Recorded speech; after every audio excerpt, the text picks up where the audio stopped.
Right now, without thinking, you are filling the silence. A podcast, a song, a phone screen. You did not decide to do any of that. It just happened. And that reflex, that automatic reach for noise, is one of the oldest things about you. Because silence does not feel neutral to your brain. It never has. It feels like a warning.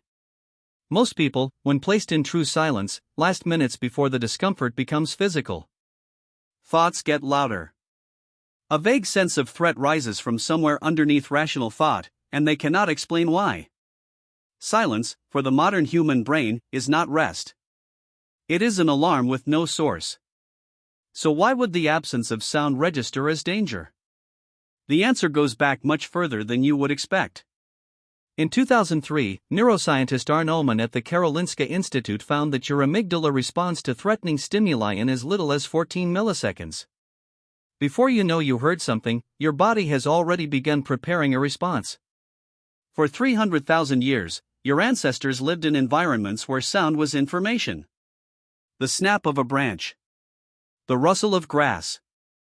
A bird startled into flight. These were not background noise. They were a live map of what was alive around you. Silence was not neutral in those environments. It meant one of two things: either nothing was there, or something was there that did not want to be heard. Predators go quiet before they strike. And when the birds stop and the insects stop and the air holds nothing, the correct response is not to relax. It is to freeze, and listen harder, and prepare. Your brain never stopped doing this. It does it tonight, in your bedroom, with the door locked and the neighborhood quiet. But here is the dark turn. The modern world did not accidentally become loud. It became loud on purpose. In 2012, researchers at Aalto University found that stores and restaurants deliberately raise ambient sound levels to reduce what they call dwell anxiety, the discomfort humans feel in quiet, unfamiliar spaces. Noise signals that others are present. That the environment is alive. Retailers learned this and built it into every space you enter.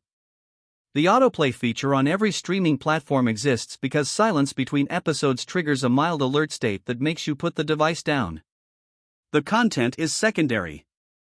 The silence is what they are preventing. Your ancient fear has been identified, studied, and monetized. And almost nobody talks about this. The fear of silence was never a flaw. It was precision engineering. The amygdala firing at 3 a.m. is the same structure that kept a child alive at the edge of a dark forest. What has changed is the context. Not the brain. The silence in your apartment is not the silence of a forest that has just gone wrong.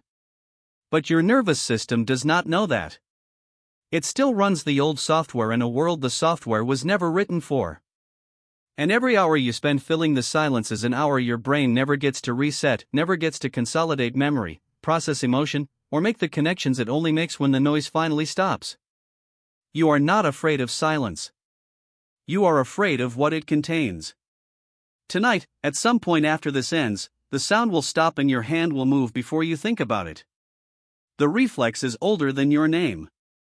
What you do in that moment is one of the smallest and most radical choices available to you. The world was not always this loud.